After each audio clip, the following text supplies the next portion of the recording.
research and a senior research fellow at the Center for Media and Democracy. And that Ms. Younger, since 2014, has served as the president and CEO of the Ms. Foundation for Women, so the oldest women's foundation in the United States. So bring with them a variety of perspectives and a lot of good information, I hope. My work will be then, hopefully, for us to keep the conversation going. What we've agreed to is that each of them will offer a 7 to 10 minute position, with the second person really not answering or responding to anything that was raised by the first person, but going ahead and issuing their statement. Then we'll have a little bit of back and forth if there was something that each of them wanted to comment on the other, and then we'll go ahead and accept questions. So I don't know if you all decided who would go. So Lisa Graves, please. Oh, gosh. Well, let me just begin by saying women's rights are human rights. And it's shocking that 20 years ago that would be controversial or made controversial by anybody, anywhere. But certainly women's rights are human rights, and women's reproductive rights are central to those human rights that women hold. I don't actually write in this area very often. My research is focused on corporations and corporate power, but there is definitely an intersection in the work I do and on this issue. But let me just tell you a little bit about myself, and I suppose I should start with the core fact, which is I am a proud feminist. And I think it's been nice to see with the movements that have come forward, a lot more women, particularly young women, saying that they are also proud feminists, that it's not a dirty word. It's sort of absurd to me that it is, and in some ways it's absurd to me that we continue to have these fights over fundamental rights of women, and we continue to have legislatures filled with men determined to take away women's fundamental rights, including leaders at the highest levels of our country who disrespect and discount women's fundamental human rights and reproductive rights. My background is that I'm a lawyer. I actually grew up here in Colorado and went off to college and then to law school and then to Washington, D.C., where I joined the U.S. Department of Justice, and I ultimately became Deputy Assistant Attorney General in the Office of Legal Policy, the Office of Policy Development, where I worked on an array of civil and criminal policy issues, including work on helping to implement the Violence Against Women Act protections for women, working with the VAWO office, as well as working on issues such as trying to implement the new rules against trafficking in persons, the rules against human slave trade, and all of the consequences of that we see in our country and internationally. And then I went to work for the Senate Judiciary Committee, where I worked on judicial nominations, and we saw a spate of extremely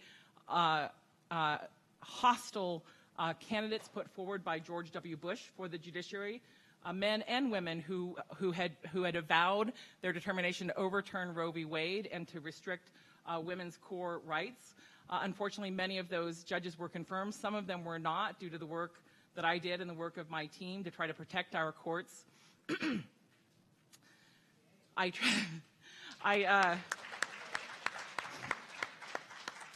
tried my best to delay and keep John Roberts off of the D.C. Circuit. Unfortunately, the Republicans controlled the Senate, and he was confirmed to that seat.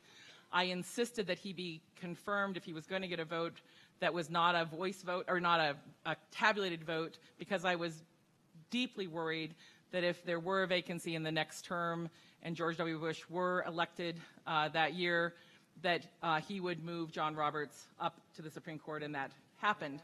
It didn't happen on my watch, but I have been a close watcher of the Supreme Court and Supreme Court precedents, and have advised on those issues, judicial nominations, for many years.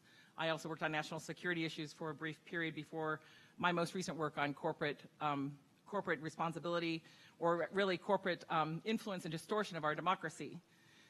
So one of the areas that has been particularly shocking to me in these most recent years is the supremacy of corporate rights. The idea that corporations that have no actual rights guaranteed in our Constitution, no reference in our Constitution, and in fact, perhaps to the surprise of some of the folks in this room and on the web, there were very few corporations actually at the time of the founding of our country.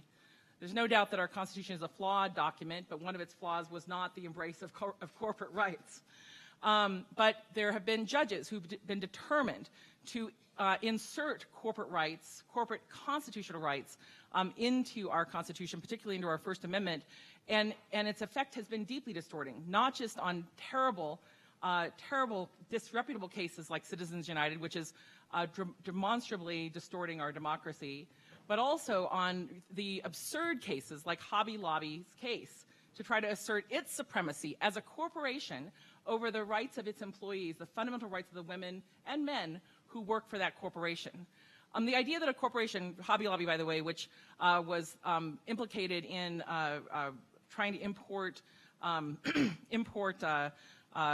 treasures, archaeological treasures illegally into the country, like that it somehow has a conscience, that it somehow has moral standing that's on par with women, is anathema to the very notion of human rights, that human beings have rights. If you're a person who has a belief in God, you may say that those rights are derived from God. If you don't have a belief in the divine in that way, you may just say that it's fundamental to human dignity, that human beings have rights. The idea that corporations' rights, a corporation's right to have a conscience about its religious beliefs or the religious beliefs of its CEOs trumps the rights of actual living, breathing women is absurd to me. But that is where our law has gone, and that is where the law has gone because people have been chosen for the United States Supreme Court who have disrespect for human rights, for women's rights, and who have been chosen to try to drive a corporate agenda, in my opinion, and also have been chosen specifically based on either spoken or unspoken litmus tests about trying to overrule Roe v. Wade and the core rights that were recognized in that 1973 decision. But it's not just Roe. It's also a determination to try to pull back and repeal back core privacy rights, the core idea of privacy in Griswold versus Connecticut, which, as many of you know, was a decision that reflected the law in this country in Connecticut in the 1960s that a married woman, or any woman, but a married woman could not get a reproductive device, could not get any access to the most fundamental right to control her destiny without specific permission. It's astonishing to me that there are people who would like to take our country back to not just pre-Roe v. Wade and a wave of illegal abortions that took so many women's lives, but also to pre-Griswold, to the idea that women do not have the fundamental right to determine their own fate by using reproductive technology, by using medicine to determine when they get pregnant or if they get pregnant. And so I think that is fundamentally where we are as a country. We have a Supreme Court that is hostile to women's reproductive rights. We have potential vacancies on that court that could further tip the balance. And it's quite frankly unfortunate that in the 2016 election campaigns, someone decided to run advertisements in competitive Senate races telling Republican members to do their job to confirm Obama's nominee for that vacancy of Justice Scalia, rather than telling people expressly what was at stake for women's rights, for human rights, for environmental rights, for democracy in terms of who was going to come in and replace Justice Scalia. Because if a Democrat had won that seat, we would not have the person who is sitting in that seat right now holding it. Let me just touch on two final points before I pass the baton. One is, it's sort of surprising to me that we actually can live in a day and age where someone like Mike Pence, I'll just say this in my personal capacity, someone like Mike Pence can be the Vice President of the United States, can be elected based on his record, actually, but also a man who said that he won't even meet with a woman alone, a woman in the workplace alone, for fear that somehow something untoward would happen. He's someone who has a very extreme position on abortion, and he literally is a heartbeat away from the presidency. He's someone who could take over if Trump were impeached or removed or what have you. And so he's extreme. But then you go down the line. Then there's Paul Ryan. He's also an extremist. If you look down the leadership of the Republican Party, unfortunately, the litmus test clearly is pro-corporation, anti-women's reproductive rights. And they're not alone. You think it's just men. It's not just men. Obviously, there are women who are part of the movement to take away the rights of other women. And one of the groups that I've investigated that I'd love to talk about more later in this session is the Independent Women's Forum and the Independent Women's Voice. They're what I call a front group, but in fact, they do have women who work for them. And they most recently honored Kellyanne Conway, who was one of their board members, as a woman of valor for her work defending the truth in the Trump administration. But Independent Women's Forum will tell you, as they go out with propaganda like today, their attack on Equal Pay Day, and their nice messages, their anti-feminist messages to young women on campus and across the country, they'll tell you about how Title IX is terrible, how it is unfair to men's sports. They'll tell you all sorts of things, and they'll tell you that they don't have a position on reproductive rights. But I'll tell you what, they're led by a woman. The board of IWF is led by a woman who also leads their sister organization, the Independent Women's Voice, IWV. And IWV was out there backing Murdoch, the guy who was basically saying, Todd Aiken, you can't get pregnant from rape, women's bodies reject it. Murdoch, the other guys, the whole slate of like 5 or 6 anti-woman, anti-basic reproductive rights characters, they backed them through robocalls and ads while their front group, the Independent Women's Forum, was on the TV shows on Fox, CNN, telling people they didn't have a position on these issues and that there was no war on women going on. So I would just say beware of groups like that in sheep's clothing. But I have to conclude with this one, I suppose, fact to me that is just astonishing, which is when you look at what they're attempting to do, and you look at that Hobby Lobby case, and you look at some of the statements of Pence and others, they don't even believe that you should have access to an IUD. It's not about abortion alone for them. It's not about that. It's about just the most basic, fundamental access to the pill or the IUD or other measures to protect yourself from becoming pregnant if you don't want to have a family. They would oppose them. And the dark days of The Handmaid's Tale, unfortunately, are not so far off if these theocratic anti-woman candidates take power. Now, I know that sounds a little bit like hyperbole because there's a lot more happening in that Hulu miniseries, which I do recommend you watch. But the core of that idea is an idea that women have a role in the family that is secondary to their husbands, that men should have the power in those relationships, that women should not have the power to determine their destiny. And I think that vision of our future, a future in which more than half the population does not have the vision, does not have the right to determine their own future through making choices to have access to contraceptives, to have access to health care, to have safe and legal abortions, that we need to protect the interests of the majority of people in this country and on this planet to determine their own destiny.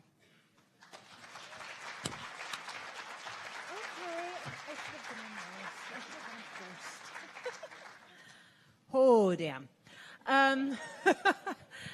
It's a real pleasure to be here. I don't even know where to begin. So get out of my uterus. It was very interesting this morning.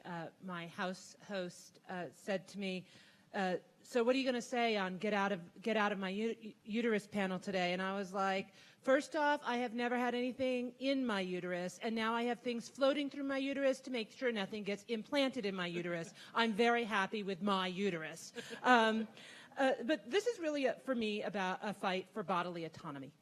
This is about how women get to make the choices about their bodies themselves and how that looks. At the Ms. Foundation for Women, we have been supporting and trusting that women have the answers to help and heal their communities around all of these very critical issues. And so what I wanted to do with you is share with you a couple of the stories of what is being done on the grassroots level to help address some of what we cannot control on once a Supreme Court justice gets appointed.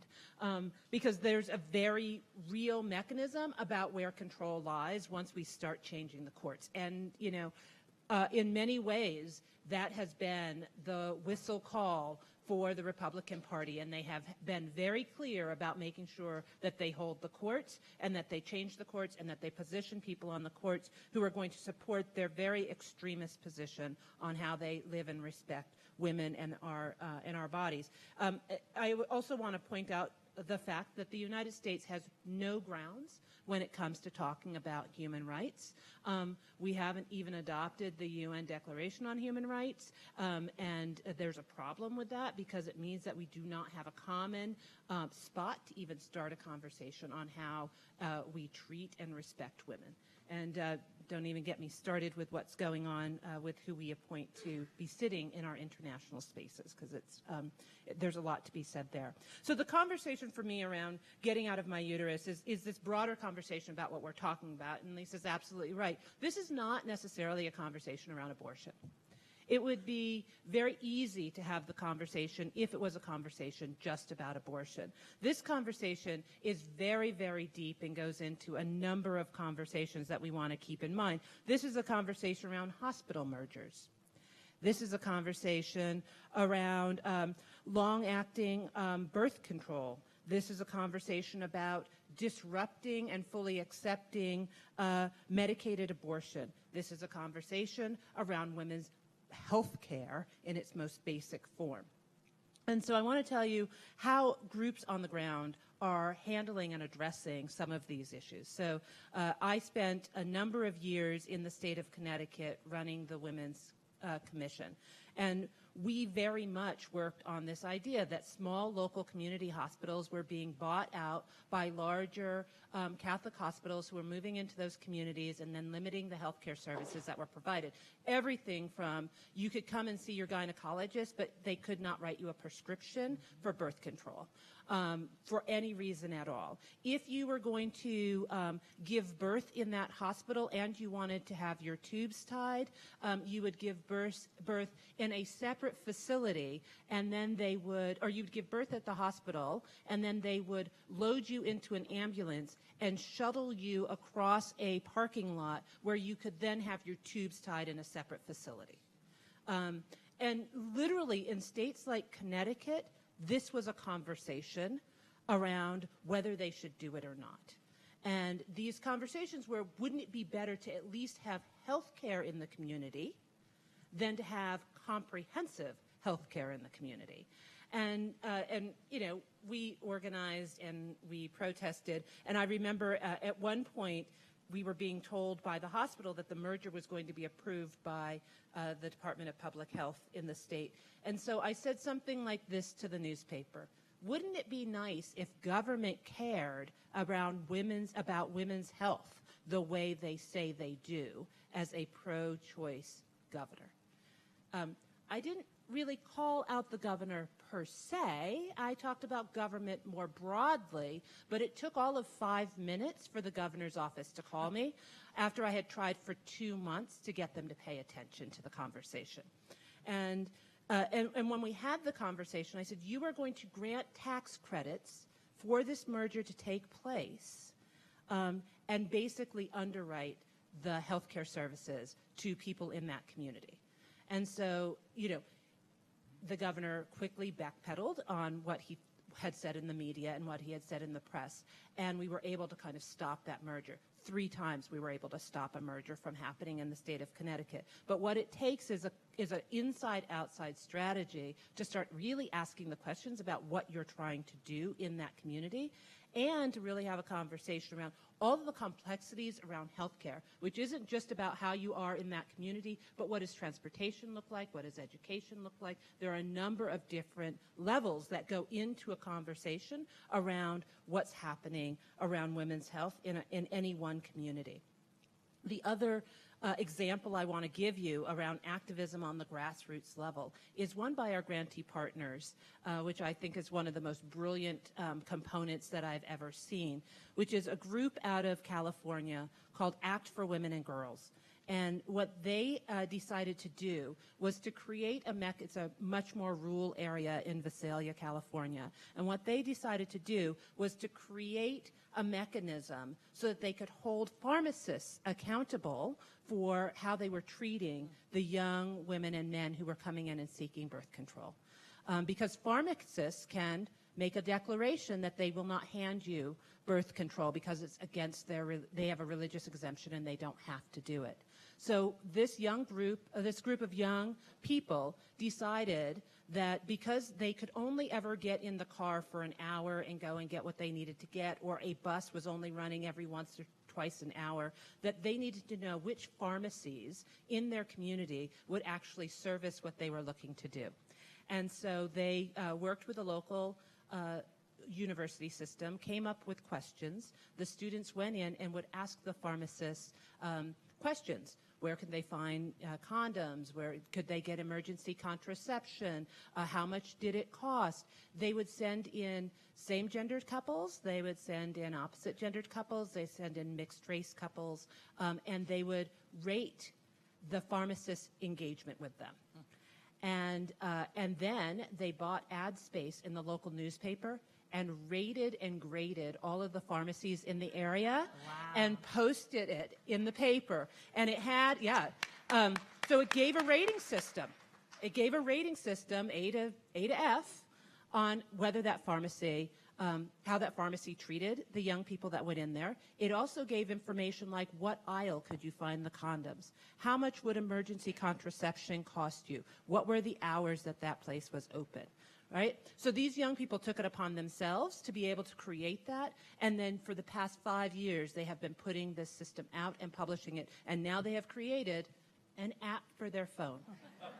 And now that you put in the code and you can find out which places you go. So it took the control out of the institution itself and put the control into the hands of young people. And guess what? Whether you agree or not that young people should have access to birth control, it is still a cost factor that sits on your shelves in a pharmacy. And so that really changed the way it was seen. And then we brought together all of our grantee partners in the reproductive justice and women's health space, and they started talking about this, and now this program is being implemented in various states throughout the country. So when we start talking about like how insane it is and this real blatant attack on what's happening with women's bodily autonomy, we have to remember that there are really creative ways to disrupt the system that we can make change happen. And when that system starts trickling out, we can ensure that at least, we will have access to the services that they need to have. I wanted to just tell those two stories up front because I think they do tell a tale that says we're not going to wait around for legislatures, Congress, or the Supreme Court to be the systems that ensure that we have access in these spaces and places while we can. But I also think that in this country we do very well with an underground. And heaven forbid we have to go there, but if we did, now, with the systems that we have in place, there's an underground system that will ensure that abortion will not stay legal necessarily, but hopefully will stay safe. And you can challenge it. I'm totally fine to be challenged on it. I'm not a doctor. But what I will say is we are in a very different circumstance these days than we were 40 years ago. And medical abortion is in a very different space, and emergency contraception is a very different space, and we can learn from what's happening in the international communities about how to control our bodies and how to make those choices happen. And so I'm actually inspired by movements like the gun movement right now, by movements like the Women's March movement right now, by conversations that will take place at this conference and at other conferences, and by the activists that are positioned throughout this country that are having this conversation and hosting these fights and holding people accountable. And the idea that we have, a number of people running for political office that will hold this as important to them will be critical as we move forward. And I'm looking forward to this conversation. Yeah. Thank you.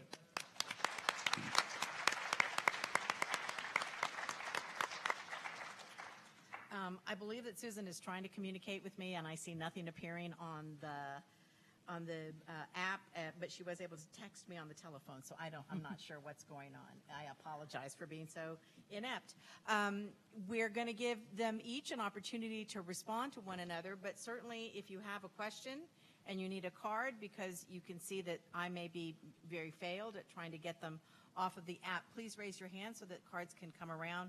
We would really love to make sure that we get to the questions as soon as we've had an opportunity. And so I let you all decide. We can flip a coin again, or you can go ahead and start. Lisa, with a response. I just want to say I was so wonderful to hear, Teresa, about the things that you've been working on and the things that folks have been doing. It is very inspiring to hear the community involvement, because sometimes I'm sitting looking at some of these issues at a national policy level, or tracking some of these activities of some of these right-wing groups trying to distort not just the federal judiciary, the Supreme Court, but also the Supreme Courts of states and other levels of the State House through groups like Focus on the Family and others and their activities to try to get their religious views imposed as law. I can sometimes feel a little bit discouraged, and so it was very encouraging to hear your examples of how people are standing up and helping each other to make a difference.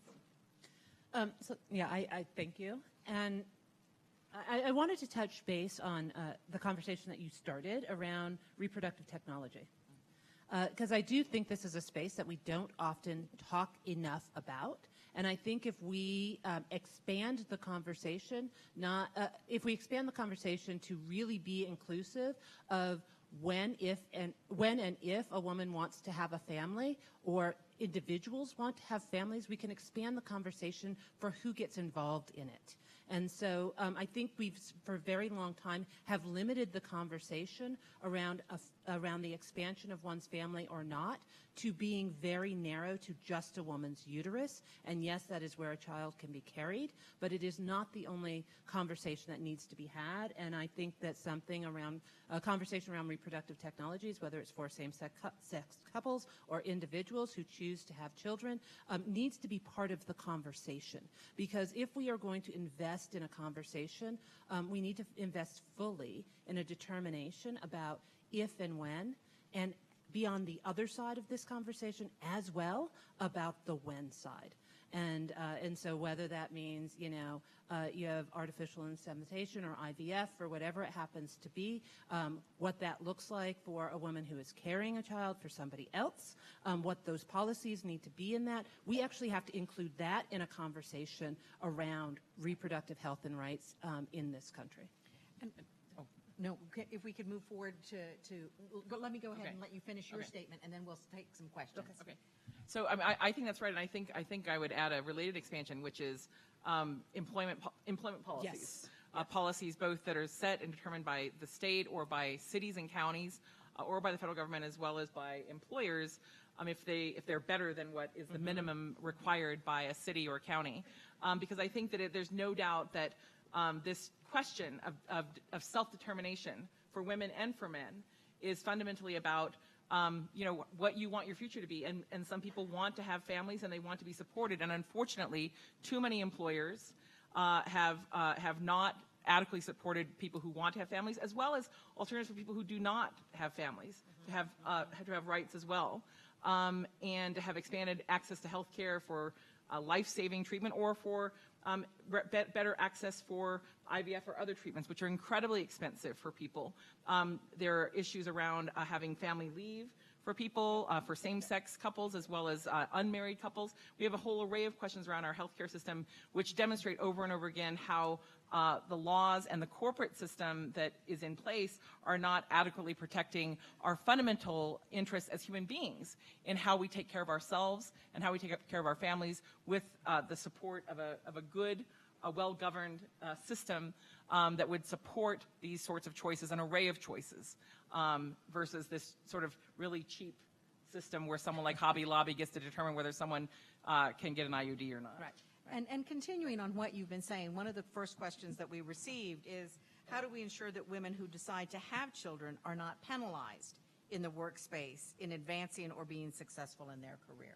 No, I think Lisa touched on it really clearly. We, quote unquote, are country first, family and God, right? Or God and family, or some combination of those things, and yet we do nothing as a recognition, as a policy, to really look at paid family leave, to look at subsidized child care, to look at really, at this point, free quality education. There's a whole bunch of mechanisms that still have to be put in place that show the complexities of this issue. And I think, yes, we actually as a society need to be having a much broader conversation around what our values are as a country. Because if we have that conversation, then we're having a conversation amongst the panoply of one's life. And not just in any one area, which says then child care will be fully provided for. Paid maternity leave, paternity leave, and family leave, for whatever reason that is, gets fully paid for, 3 months, 6 months, 12 months, 18 months. There are countries who have done a far better job at that than we have, and we, point the finger at them instead of fully incorporating what they're doing and recognizing what that value looks like. If we wanted to go even one step further, we need to revise our Social Security system that actually looks at what it means when you leave the workplace and how you can buy back into Social Security. I think there's a litany of Right. those Places kinds of you can things. go And actually moving healthcare out of the employer system and moving it into a government-sponsored system. That's right. I mean, I think when you look at issues like paid sick leave or paid family leave, when I look at them, I see all these corporations that are arrayed against these fundamental things. People get sick. A lot of people get pregnant. They're women, right? But a lot of people get pregnant. There are families that need this sort of care, and yet it's like our system operates as if that's like a surprise. What? People are going to have families? We didn't plan for that. Our system doesn't account for that. And I think the related question is just, the continuing sort of in terms of the core question you asked, this continuing question of how having a child adversely affects a woman in the workplace, but not necessarily her partner, if it's a male. The continuing inequity in some ways in the way households are constructed in terms of responsibilities for child care among partners. Now, those are intimate determinations by the people involved in that relationship, but there's no doubt that there are continuing inequities, disequities, in terms of people sharing those responsibilities in a way that continue to this day, where men who have children may not be encouraged to take that paternity leave, or there may be disincentives for them to do so, or there are just expectations that they're not the primary caregiver, and those expectations then fall to the women. And I think that does affect, unfortunately, in some workplaces, the opportunities for those women. We need to do a better job at addressing that. And you raised in your comments, both of you, about, expanding the conversation and making sure that more people were included and that different topics were addressed. But I think what we see so often now is it's very narrowed to a discussion of being pro-choice or, being right to life, and that those limiting categories are the extent of the conversation. And so the question has been, how do you educate people about the difference between choice versus right to life?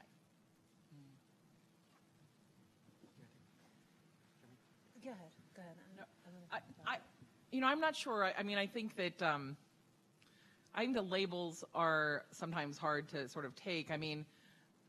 I've seen, and I certainly believe the critique that many people who have talked about that being very right to life, certainly a number of politicians, are actually not in favor of doing things, genuine, legitimate, reasonable things to help people once they're born. I don't think that's like just a rhetorical critique. I think it's real. When you look at the expiration of the Children's Health Insurance Program, CHIP, the incredibly low levels of access to Medicaid for kids and adults, the refusal to expand those Medicaid limits, the war that groups like ALEC, the American Legislative Exchange Council, have held on even expanding basic Medicaid above the poverty level to help families. You just see in so many different ways the ways in which these supposedly pro-life politicians are not actually in favor of doing basic things to help ordinary people survive. And in the healthcare area, the sort of mix between, on the one hand, being pro-life, and on the other hand, not caring if your insurer kicks you off because you can't get health care because you've got a pre-existing condition, and so you're going to die. It's just an extraordinary conflict to me, or hypocrisy to me.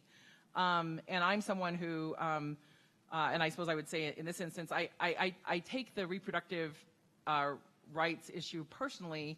I'm someone who had cancer 5 years ago. It was uterine cancer. I can't even imagine a scenario in which some politician sitting in some state house would tell me, if I were pregnant and the choice with my doctor were, you can have treatment to save your life, or you might need to have an abortion, that some politician would basically tell me, I've got to die. It's not my choice. It's not the choice of my family or my husband or I to make those decisions. But that is the type of decision that these politicians, with their arrogance, want to impose on other people without understanding their circumstances, without being their doctors, without having any actual rightful role in those, what's got to be the most heart-wrenching decisions a woman would face. those very few abortions that are later in term, not late term, but later in term, as a result of someone having receiving advice from their doctor about their health or the health of the fetus. The idea that some guy who was elected in some county in some state is going to tell you that you can't have access to medical care to save your life because he doesn't believe in abortion is astonishing to me. And also the idea that because you've had cancer, and so many people in this country have had cancer, if you happen to go to a cancer ward at a hospital, you'll be shocked by what an epidemic it is. It's not just cancer. People, as you get old, get different diseases. We age, we get sick. But the idea that we shouldn't get health care coverage, or we should have to go bankrupt, or not even be able to afford coverage that would save our lives because some corporation lobbied a politician somewhere is appalling and inhumane and fundamentally contrary to the basic idea of the right to life, in my opinion. And so talking about then, decisions that are being brought to bear at the state level, there was a question posed about, what can be done to stop states from, and this was the expression put in the question, the switch and bait clinics for women seeking abortion, and those states that require invasive vaginal ultrasound and viewing photos of fetuses. And will this ever be considered illegal by the Supreme Court?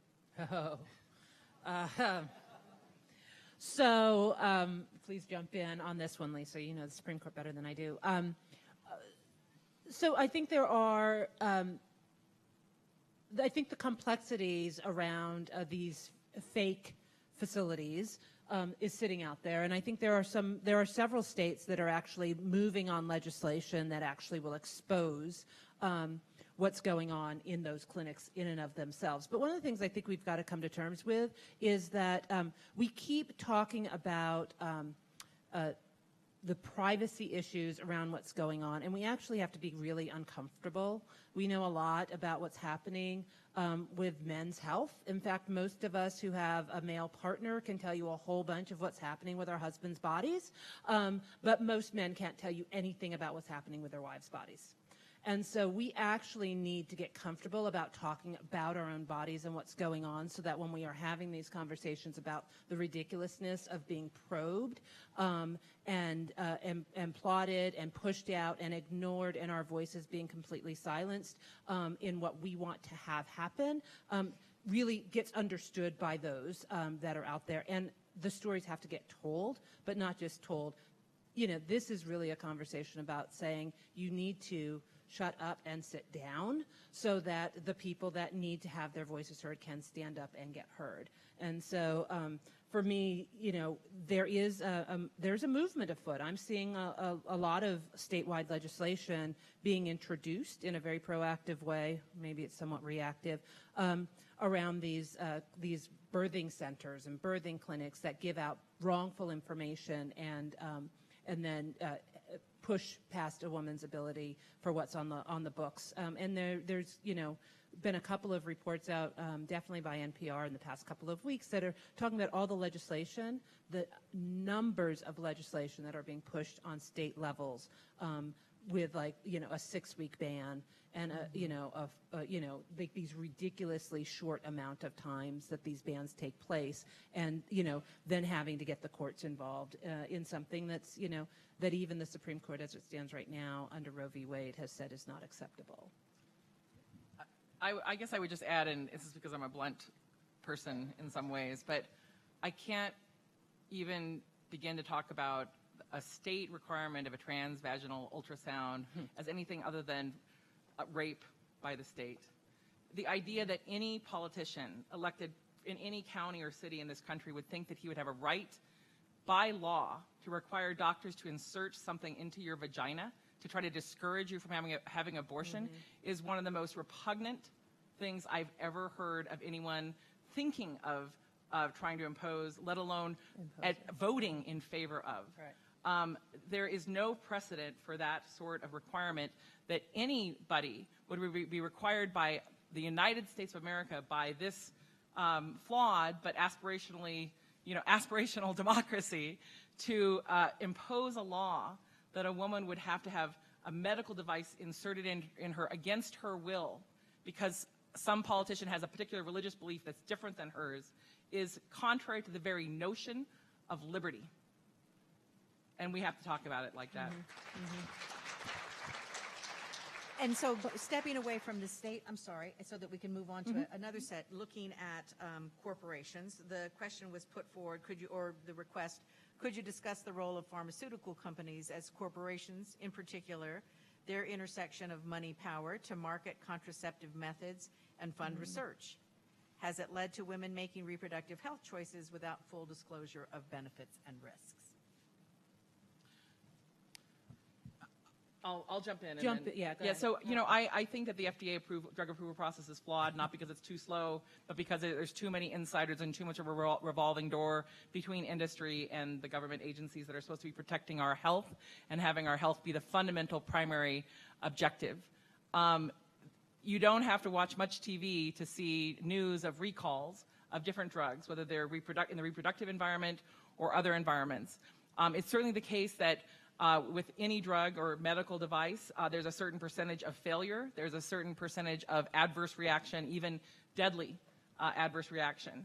And those little disclosures that are in teeny tiny print, talk about those. But I don't think that that's enough.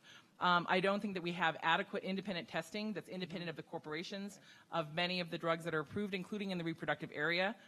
There certainly have been advances to make it easier to have a regular delivery of hormones to help prevent pregnancy. Some of those medical devices or delivery systems have been withdrawn from the market because of flaws that result in a sort of a higher rate of stroke or death than may have been predicted in the types of findings that were presented to the FDA as part of the approval process.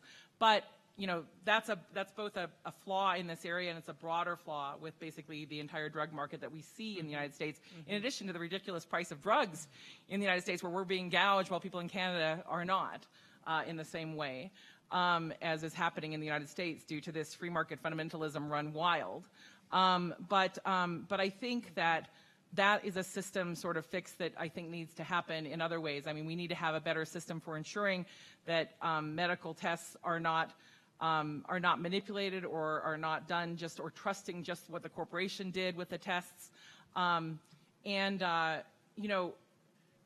There have been improvements. I was going to say, Independent Women's Voice and Forum, the person who leads that board, her family comes from the Merrill Richardson drug family. Her family was the family that her grandfather's company is the company that distributed thalidomide in this country, and they testified before Congress that they didn't profit from it because they were just giving it out. Fortunately, at that time in the 1960s, there was a brave worker at the FDA who refused corporate pressure to approve that drug for wider release, and she was given a Medal of Honor by President Kennedy before he died. But I think we have far too few people in those agencies, and certainly in this administration, who are focused on that duty to people's health first versus dealing with corporations that are coming in and lobbying them and trying to persuade them to approve things. And it's not just in this area, but it certainly also happens in this area. No, I was just going to say, I think that that there are a number of creative thinkers in this space that are trying to come up with ways to disrupt what's happening with the FDA, because it is really a flawed system for how we are getting things to market and how they sit on the market and how we get them into the hands of the women and men who want them. So you've touched on the role of the state, and you've touched on corporations, and this question really looks at the level of decision-making at the family level when you have someone who's under the age of 18. So talking about the Hpv vaccine, and that there are a lot of parents who've decided not to give their teenagers permission to get the vaccine when it can prevent cervical cancer and other health impacts, and how do we ensure that young women can have more say on their health? Wow.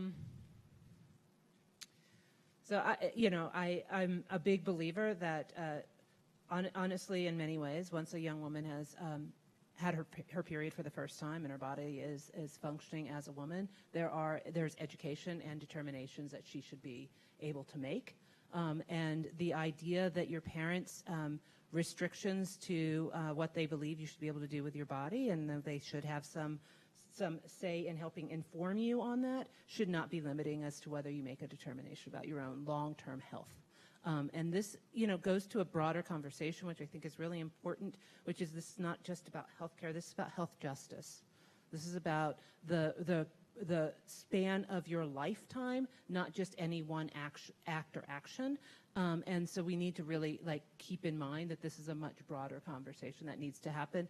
And I am against what many people will believe, but I am a big proponent that young women should have full bodily autonomy over their bodies and should be able to make those decisions, as long as they are well informed, and they are being they have a doctor who can inform them of that. Your parents' opinion should not make a determination as to whether you could potentially get cancer one day.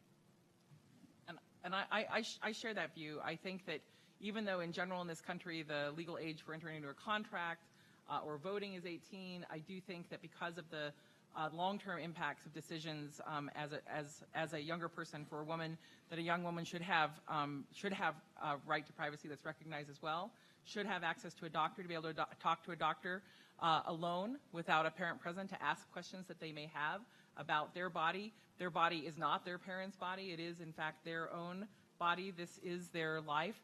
I think that, though I think it's obviously important that they have access to competent and qualified medical care that's going to inform them fully about an array of issues affecting their health, and not like with a thumb on the scale in favor of one choice or another based on the religious beliefs of the doctor or of the parents. On vaccination, I believe in vaccination in general. I think certainly the vaccinations for kids to prevent these deadly diseases has proven to be effective to protect the health of our communities, including the health of children. Some of those diseases are deadly. And I think that there have certainly been studies that have directly shown a link between HPV and cervical cancer and cancers as well, in terms of affecting both boys and girls, men and women. But it would be hard for me to make a determination at that age to do that. If I had a daughter at that age or a son at that age, I'd want to have a conversation with them and their doctor, or have them have a conversation with their doctor about that, because I personally don't know enough about that particular drug to be able to endorse it here on camera. I think it's something that everyone would have to look into that drug and look at the consequences and look at the adverse harm that would be prevented and make a determination themselves, as it should be. Shouldn't be my decision. Should be their decision. And just as a public health announcement, HPV vaccine is for men and women, boys yes. and girls. Yeah. And so then, looking at controls and where the locus of control is, this question points to where insurance companies and doctors have greater control over the birth process than the women and men who would like to be making those decisions. So what type of policy changes are needed to give women and men more control over the birth process? Well, first of all, you don't even know how much it costs to have a baby. The hospitals will not tell you how much it's going to cost to have a non-complicated delivery. I have a colleague who actually wrote a piece, I think it might have been a Huffington Post, but it might have been someplace else, in which he and his wife, on a budget like most families in this country, called around to try to figure out where could they have a child, how much would it cost? Is it going to be $10,000, $20,000, $15,000? How could they save money to have a child? How can they prepare for this big expense if they didn't have adequate health insurance to cover it? And they could not get a straight answer in a major city in this country from any of the hospitals about just like an estimated cost, a range between $10,000 and $20,000, between $15,000 and $25,000 for an uncomplicated pregnancy. That is outrageous. And that is actually across the board on all these issues. It's very hard for people to find out at all before they get medical treatment how much it is actually likely to cost them in a general scenario without any complications. And yet the politicians will tell us we have the best health care on earth. We don't. No. We don't, and we don't have corporations that are even having the baseline level of transparency to help us know those basic facts that families have a right to know, how much in general things might cost, and also, quite frankly, how much having reasonable cost to begin with. These hospital bills that are so extraordinary, extreme, the sort of billing that you see for aspirins and things when these bills come up, it's just amazing how much profit is being drawn out of ordinary people's lives into these big corporations. Some of them are enormous nonprofits. In my view, that even strains the concept of a nonprofit. Some of these nonprofit hospitals, it's tax deductible and they don't pay taxes, but they sure as heck look like they operate like a big for-profit corporation to me. Why are they getting that tax benefit when they operate almost like a for-profit in terms of their pricing structure, as well as their operational ethics? So I think that there's a lot that needs to be done to demand a better healthcare system in this country, a more universal healthcare access for all, which I think would be superior to having this whole price system. But at a minimum, in the current system, you ought to at least families, men and women, ought to be able to have access to good quality health care for all of their needs, including their reproductive needs, and they ought to be able to know in advance how much things generally cost. Transparency is key. Transparency is key. I was just going to point out the fact that the number of C-sections versus vaginal births in this country is astronomical, and the fact that we instantly go that route of cutting women open in many hospitals throughout this country, and it gets even worse when you start talking about women of color, that we really need to have a conversation around the health disparities that are taking place within the healthcare system and how we treat those in the systems that there is bias around particularly women of color. And so this transparency is needed on every single level, because once you have one C-section, then most births after that, in most cases, end up being a C-section, which means that your susceptibility for long-term health and maternal health problems just increases time after time after time, and healing time takes much longer. And I think we just have to be really clear about what we're talking about, because it is not the same. Healthcare in this country, maternal health care in this country is different given the color of your skin and given your economic levels. Yeah. So we had two folks who submitted the same question, and I guess it's divination. Do you think that Roe v. Bade will be reversed?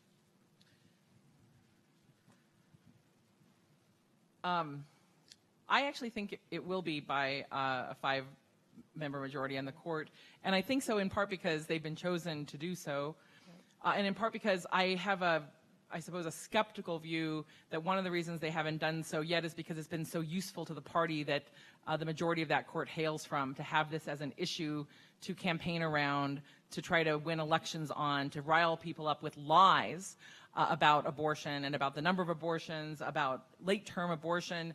I think they've been using this tool to win elections through distortion, disinformation. You can see the types of different disinformation put out by these crisis pregnancy centers and more. You see the distortion information put out by the Right to Life groups. But it's been a very effective tool for them politically.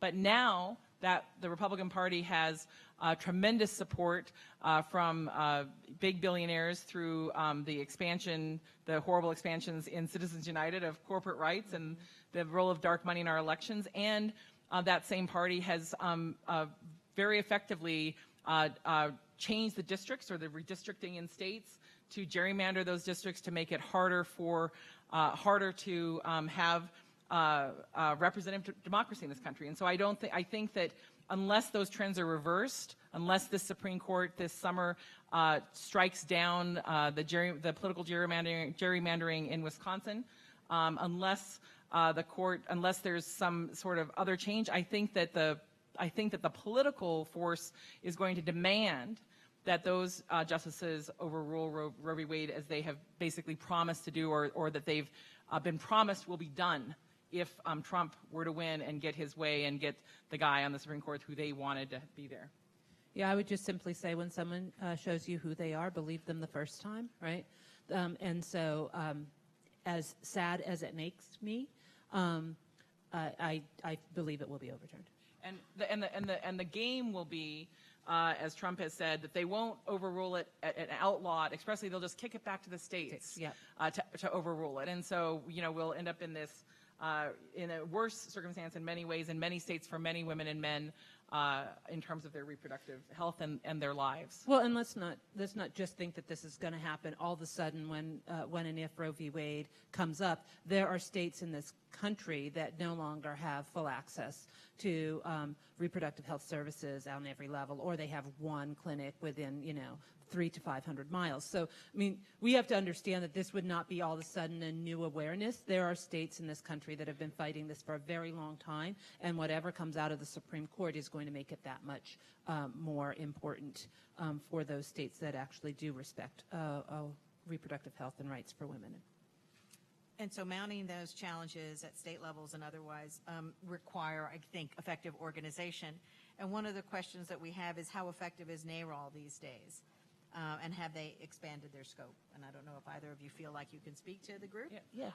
I think that the women's groups that have been fighting this battle have been, working very hard to try to really challenge fight after fight to limit access. It is really shocking. You think that there are some places in this country where women have to travel hours to get to a gynecologist who they can afford at a Planned Parenthood clinic because they can't afford one in their hometown, or they don't maybe necessarily trust the doctor that's in their hometown to provide them with the advice they need.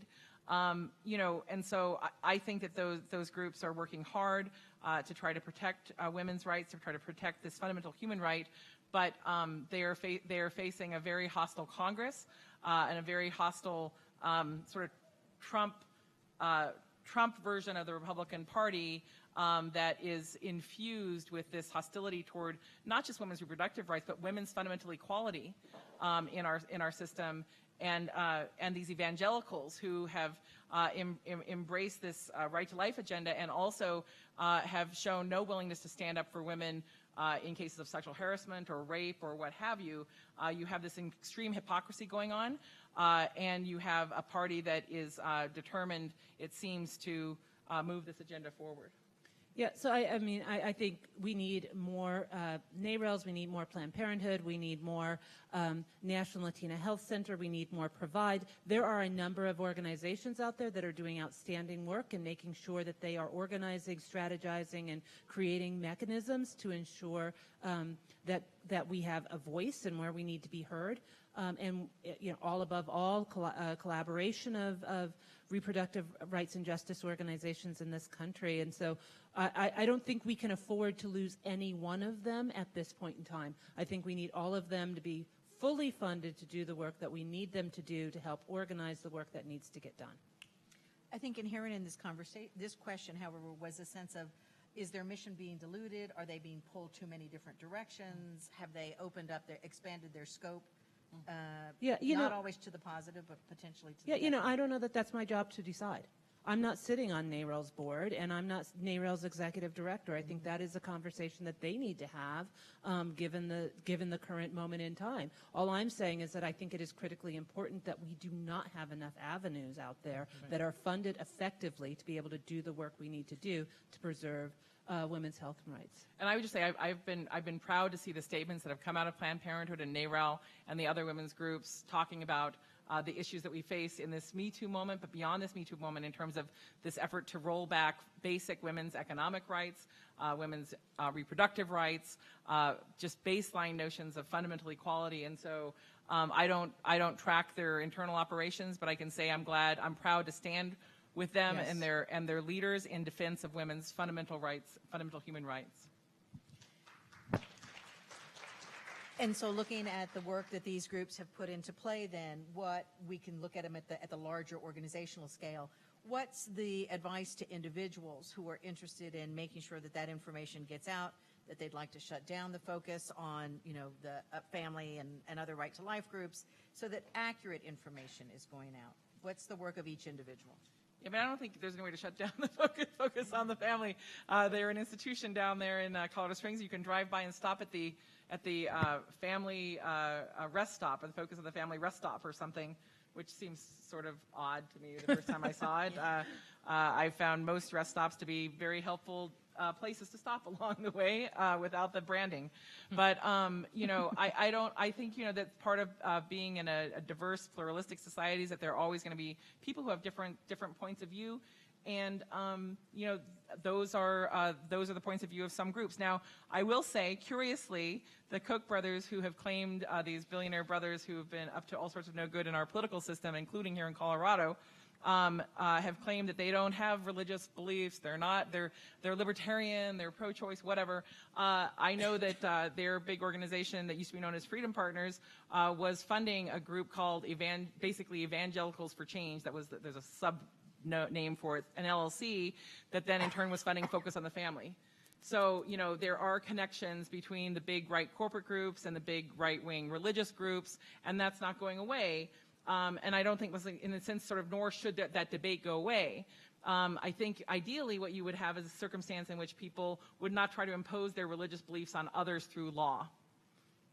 They can have that religious belief, they can live their life in their way. If they don't want to have access to condoms, don't buy them.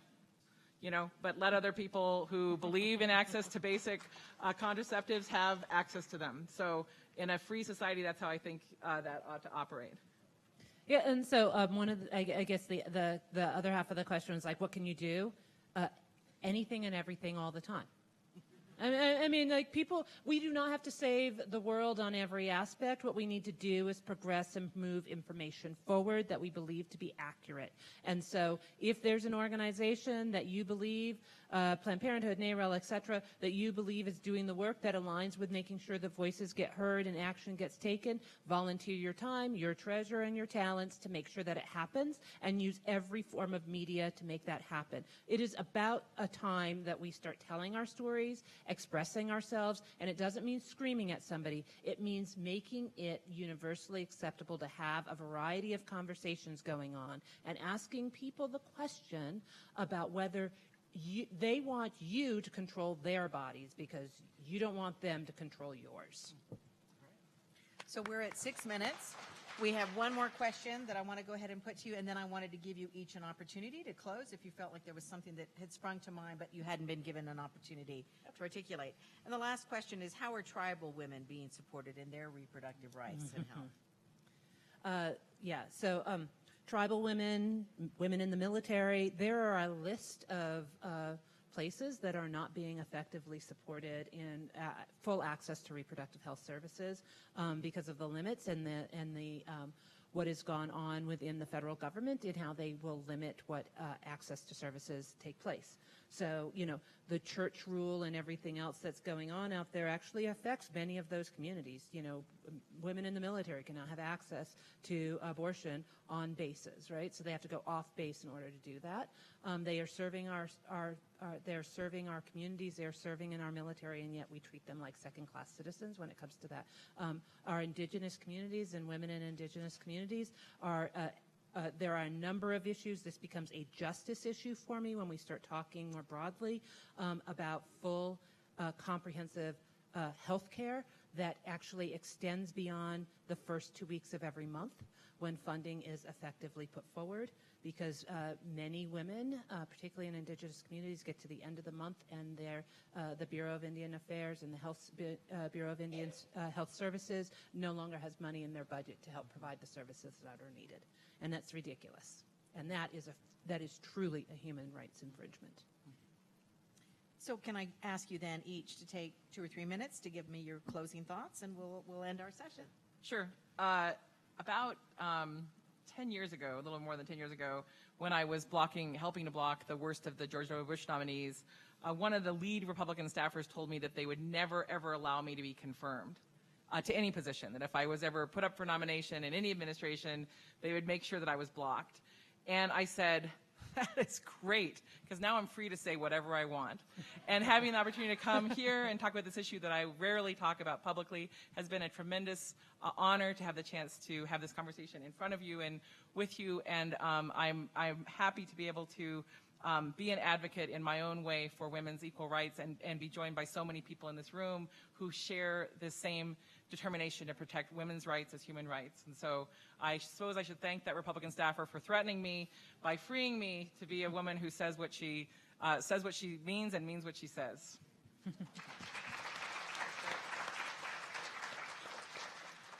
So I appreciate you all coming together at the end of a long day and to be part of this conversation about getting out of my uterus. It's critical that we actually continue these conversations, and we need to have them more broadly and more openly in many ways. We need to all feel just a little uncomfortable and then get comfortable with ourselves. We have created a culture in this country that has hypersexualized women, and instead of recognizing our bodies as independent parts of what contributes to a strong society, we have pulled it out and said we're going to break us up into individual components. And the conversation around health in this country needs to actually be a conversation that's much broader around human rights. But outside of those rights, what is the justice that we are seeking? And we need to understand that these are more complex than any one part of what we are talking about. And so you can't talk about reproductive health without fully talking about transportation, without fully talking about education, without fully talking about the training of doctors and physicians' assistants and full access. And we need to broaden the conversation so that we understand the complexities of our own lives and the complexities of the communities that we operate in. And so I'm very much appreciative. Trust what's happening on the ground. Trust women. And trust what you do not know in trusting that those women might actually have some solutions that you've never heard of, because there's some really amazing stuff happening in grassroots organizations and grassroots communities throughout this country and throughout the world. And we could learn a lot if we just listened. Thank you. Thank you both. This has been really wonderful. And thank you, everyone who came in this afternoon.